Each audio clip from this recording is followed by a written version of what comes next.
Today I wanted to talk about habits. Why we do things the way that we do them. Why are we keep getting the same results even though we say we want something different? And really it just comes down to our patterns and our living in a way that's unconscious. And it's nothing that we've done wrong. It's just that it's never really been pointed out to us in the past, right?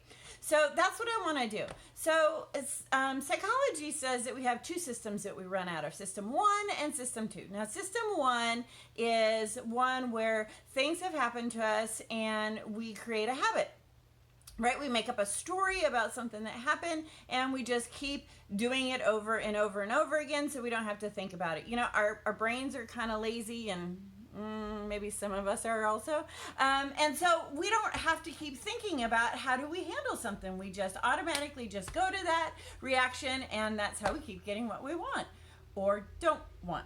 So anyhow, and we also then have system 2, which is a higher way of being. It is the part of us that looks at things and says, you know, that's not right, and I want something different, and I'm going to try something different, and you know that is not serving me any longer, so I'm going to do something different, right? That is the system 2. Now, those are incredibly boring and non-descriptive altogether. So what I've done is I actually call system 1 your child story. It acts just like a child. It is very simple. It wants to do the same thing over and over again. If you have children, you understand that, right? How many times do they want to eat chicken nuggets? It can throw temper tantrums, also like a child. And, you know, it's very, very simple. We then have our system 2, which I call your authentic self, because really it is. It is the part of you that is love. It is the part of you that wants better for yourself, wants better for those around you, that knows that you deserve everything that you want, that knows and believes how beautiful and amazing you are. And that's the part we need to tap into until we can bring that thought process into our new child story. Awesome. Okay, so let me explain it a little bit, and I'll give you some examples, and I'll also explain how we got to that point. Okay, so here's a perfect example. So your child story can happen at any point in your life. Something can happen to you. You make up a story about it. Now, a lot of us still run stories from our childhood because we haven't ever changed those. Now, that's a whole different program, and that's a whole different web series about how to change and heal those stories. And that's definitely the work that I do with my clients in my group programs and also my one-on-one coaching. But right now, I just want to explain the foundation of it so that you can understand it and you can start looking for it yourself, right? Because that's the first, most important part, is that you recognize it so that you can do something different. Okay, so something has happened in your past. Like I said, most of it can be from your childhood, but it can even be in the current day. So here's an example. I had a client who I was working with weight, and you know, was told all their life they were skinny. And I mean, they were blessed with a metabolism of a hummingbird. And most of us would go, hey, I wish, right? So anyhow, every time this person heard you're skinny, instead of taking it as a compliment or giving no weight to it whatsoever, they interpreted it as that they were weak. And so later in life, there came a point where they came up against some really, really tough emotional things where they were looking at rock bottom.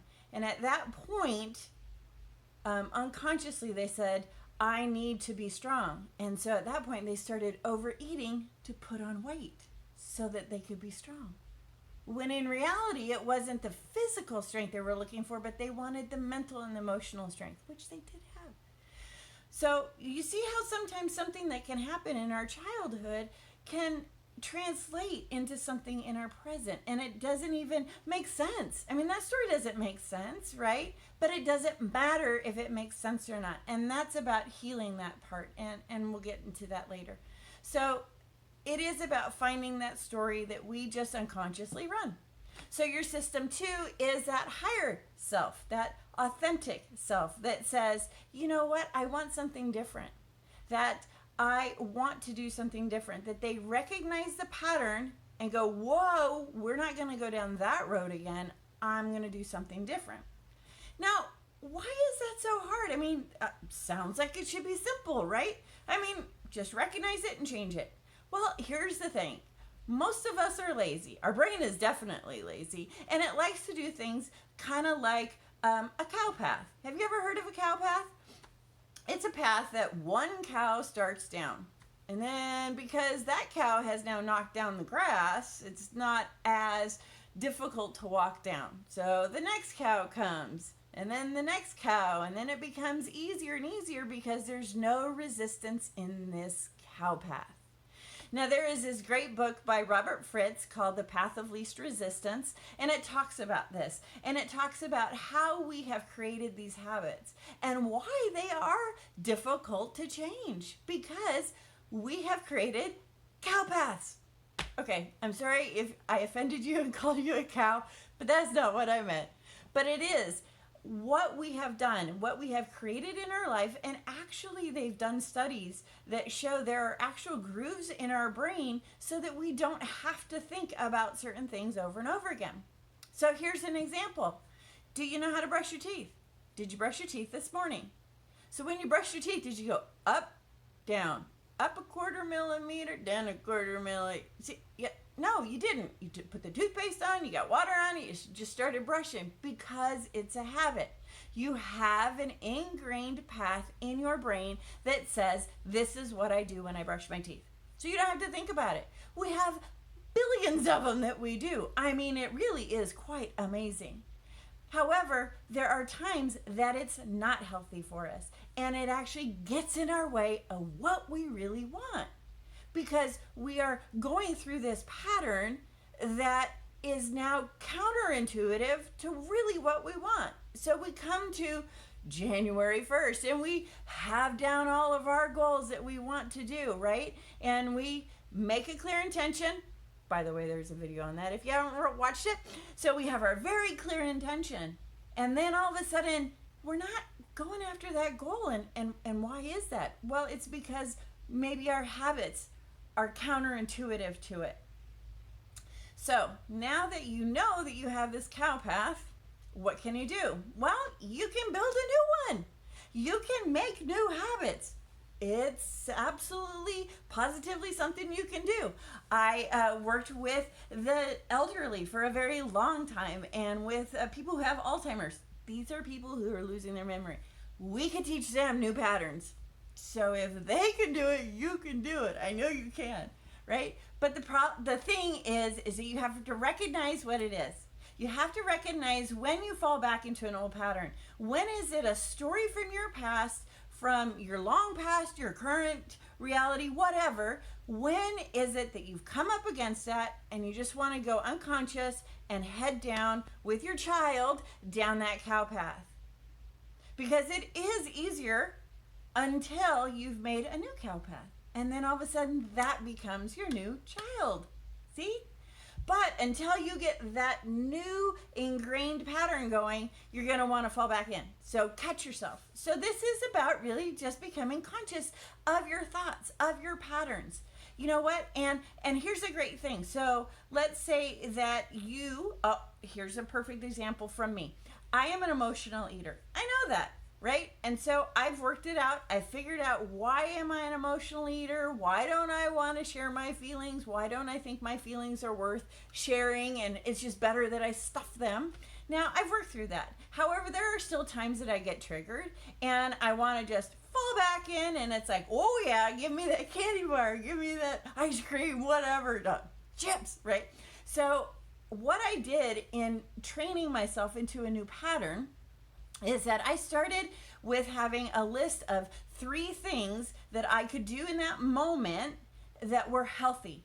Things that I didn't have to think about in the moment of the trigger, right? So it's better to be prepared for something that's going to go on rather than hope in the middle of it that you remember what you're doing. So this is just a trick to help you. So I had those all out and I had them laid out, and they were very detailed on what I would do.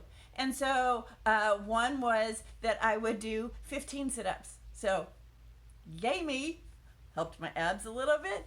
But it was definitely something that when I felt like I had this trigger and I wanted to eat something, and I would check in and I go, why am I feeling this way? What am I telling myself? And if it was about, I was sad or I wanted to talk to somebody about something, then I actually, that was my other one, is that I would just go do it. That it was actually my way of recognizing when it was time for me to actually share something with somebody who is very important to me, right? And so then I started these new habits, and then it stopped being where my go-to was, where I had these emotions and I would just go and eat. I didn't have that anymore. And that's what's so wonderful about being able to live in your authentic self, that you recognize that. And so now I've created a new child story, this new cow path that I don't need to think about, which is awesome. And that's all I want from you and for you. Sorry. So that's it. That's your habits. That's how you've gotten where you are. And this is how you're going to get out of where you're at. This is how you're going to create the life that you really want, the one that you really deserve, the one that you've been dreaming about. This is how you get out of your own way and get what you really want and what you deserve, because you're amazing. You're beautiful and you deserve to have it all. Your authentic self is right. You are amazing. Keep up the good work, and I'll see you soon.